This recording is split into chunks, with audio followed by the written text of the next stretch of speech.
Okay, before that you asked a question also about those who are going into the fire to save those ones who are stuck in the fire, as the khutbah is saying. So who are those people we're talking about in the tariqat, in the jamaat? We ask, inshallah, Shaykh Efendi send us something that is going to benefit us.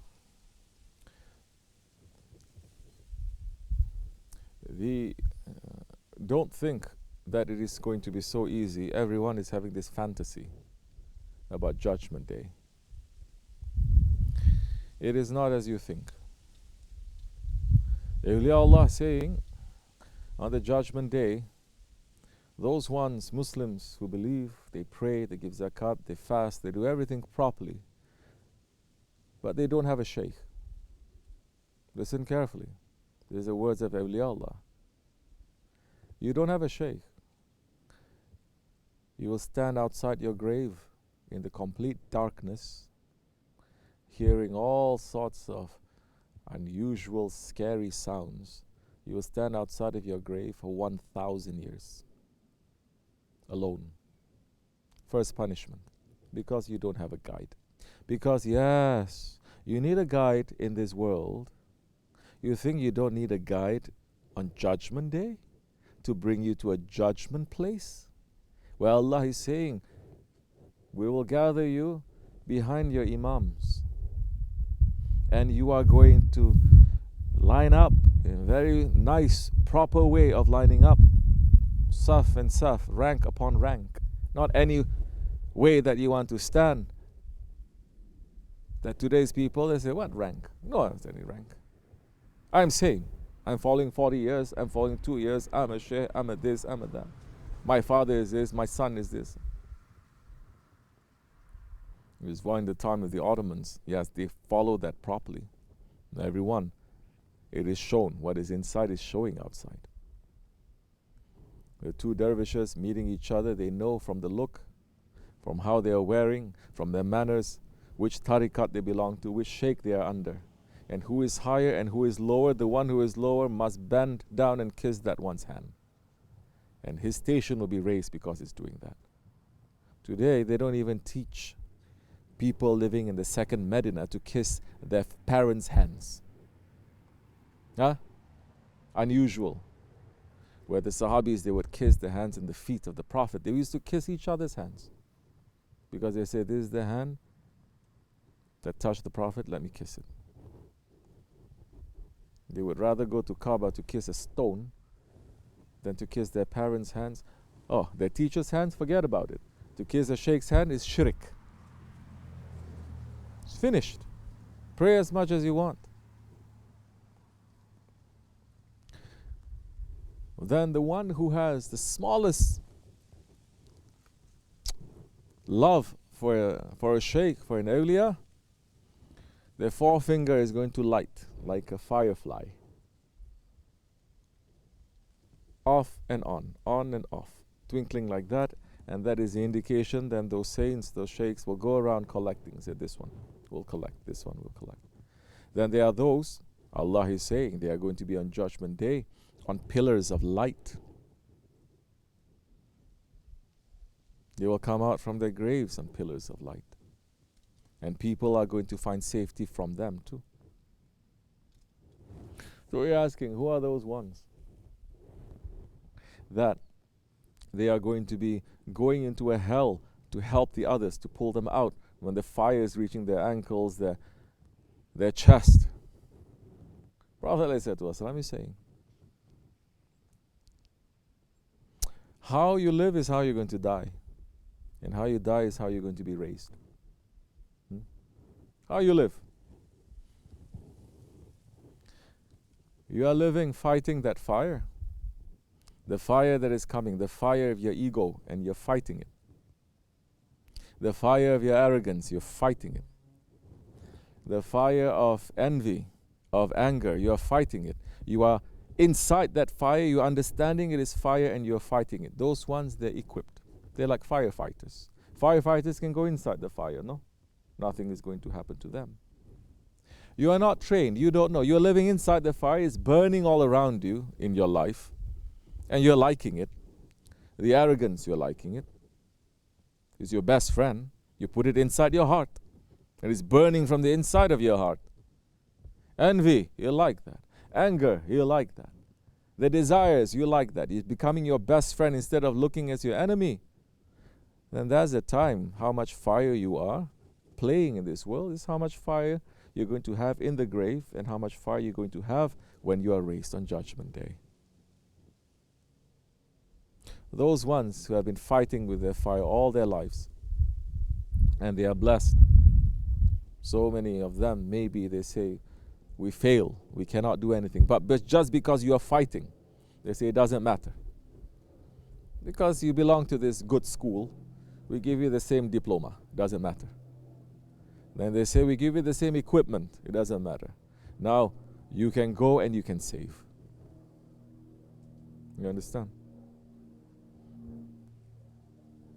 So now, as murids, we need to ask ourselves, what are we doing? How much fire are we fighting? How much are we fighting against our ego, the fire of our ego? How much are we fighting against the fire of envy? Some very unfortunate people, they don't even know their own anger or their own envy. They don't know. They think, I don't have it. Just like a person walking on the street, we're saying, you're sick. You say, I'm not. Look, I'm walking fine. But the doctor look at you is different. Your mother looking at you is different. You looking at a mirror is different. So many unfortunate people, they are sick spiritually, but they don't know. They don't want to say. They don't like it. Because they say, who are you? You're a doctor? Who say you're a doctor? I'm doctor too, they're saying. We're saying you are sick, we have to clean you. No, you cannot clean me. Why? So many reasons they give. Let me not say.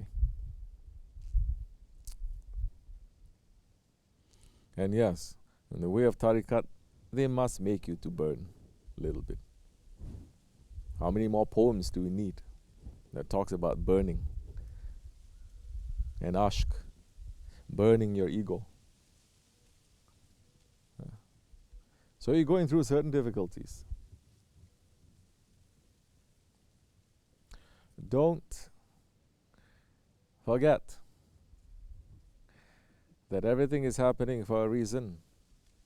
Take it to raise your iman, your belief and your faith higher. If you say, oh, the difficulty I'm going through has nothing to do with tariqat, that's when you lost. You lost everything. It's nothing to do with that. You lost everything. So, we're asking, what are we chasing after? What are we chasing? If you're chasing after your Shaykh will find you. Because you're always looking for him. You're doing things looking for his pleasure. Oh, of course, today people can say, yeah, I'm looking for his pleasure. Who? Shaykh Efendi. So easy for you to say. So many, they never even met Shaykh Efendi. So many, they say, yeah, we accept, but we don't accept the one that he has put there. Yeah, you're free. You can do as you like. It's not what I want, it's what he wants. And he has put there. Because it's so easy to follow a Shaykh that's not giving you any order. Isn't it the best?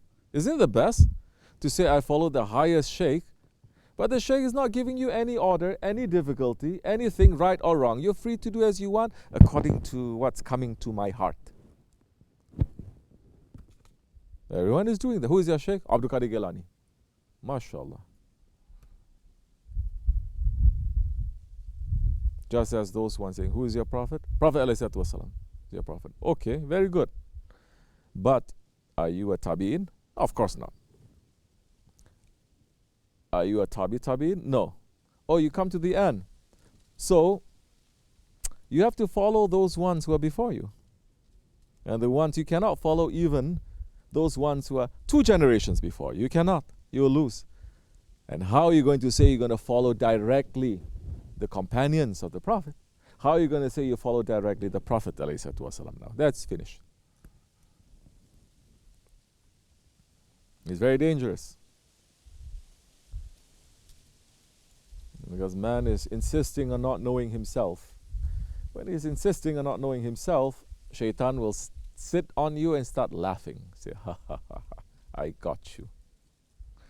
You, especially you coming from the ummah of Fahri Kainat, that he loved you so much, I got you.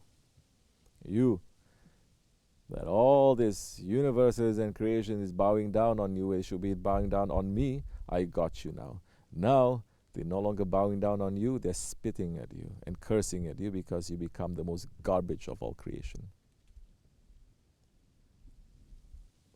You should not. Don't look at the person, like what Shaykh Efendi is saying. Don't look at his business.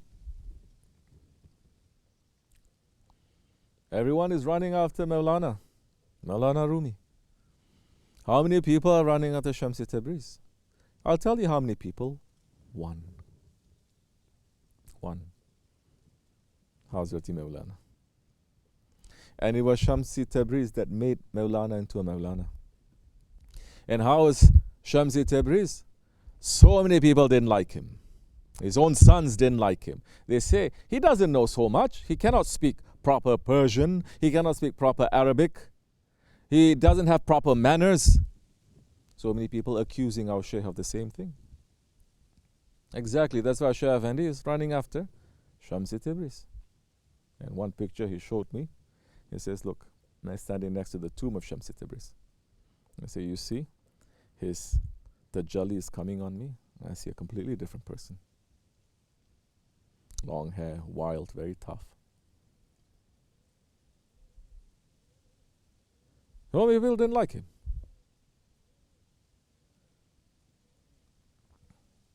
You say you're following that one? It's a cult. Maulana's own sons are involved.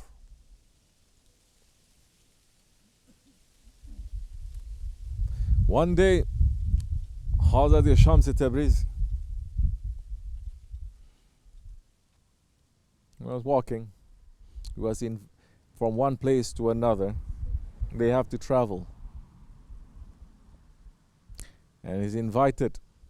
It says some king knew that he was traveling and begged him to come to the palace to give sohbat. So Shamsi Tabriz was walking and he had a piece of meat in his jubba. And awliyaullah, they do unusual things. Don't think that they are stupid. Don't think that they don't know. They look at and he was having a piece of meat, raw meat. He took it out. He's looking at the sun. He's looking at the meat and he says, you are Shams, I'm also Shams, he's saying. Let's see which one of us can cook the meat. He put it like this. After a while, he checked the meat where the sun is hitting, nothing happened, but the meat on the side of his hand is all cooked. He says, must be. Put it back into his pocket. He came to the king's palace. When he was coming in, people greet him. Some people like him, some people didn't like him. And he went inside.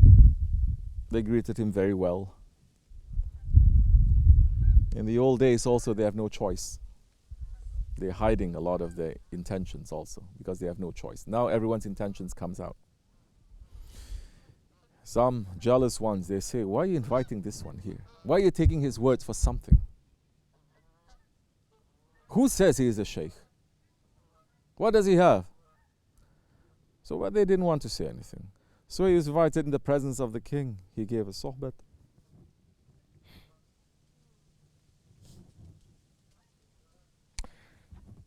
Then he was preparing to go.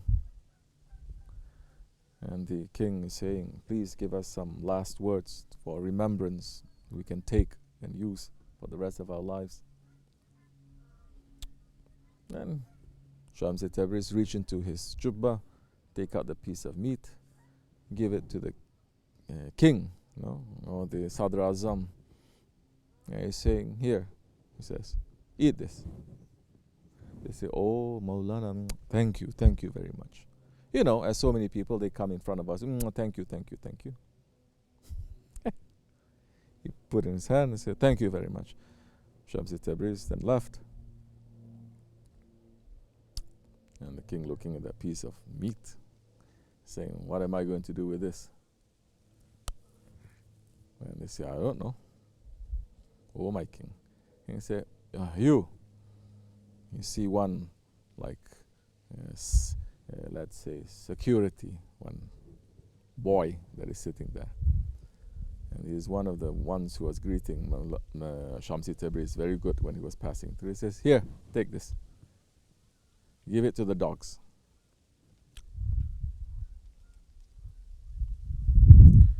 The boy took, and then he's saying, this Shamsi Tabriz gave this. I'm not going to give it to the dog. He ate it. Finish. Some time later, Shamsi Tabriz was passing by again. And again he was invited to go to the king's place. And he came in. And then the king was greeting him very good. And he's saying, the king is saying to him, MashaAllah, you came and you blessed us with a sohbat, you blessed us with so many things. And he said, and you blessed this one, and he became a great awliya. He's sitting and he's giving sohbat. You know who it was? It was the boy that ate the meat.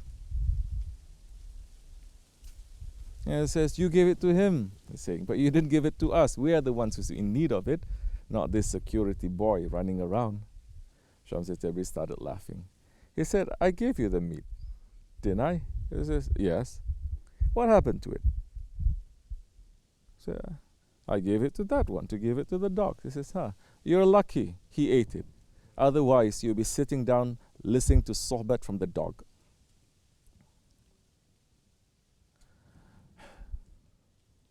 We are lucky if we are called dogs to our sheikhs. Our attitude must be like that. Because who knows how they're going to open. But it's not such a mystery also. The characteristic of a dog is not a mystery. So inshallah, may we be useful to them. This much is enough. Wa min Allahu tawfiq. And the old traditions, I don't really approve, I have to say this disclaimer, old tradition. They say if you keep a dog and the dog growls and barks at you, wants to attack you, what do you do to the dog? Old way. They shoot the dog. Or today's world, they put it to sleep. Sleep, you know. Why? Because the dog is going to be dangerous. You put it so close and then suddenly it barks at you. Correct? That is also haqq. Be careful. We must be careful. Fatiha.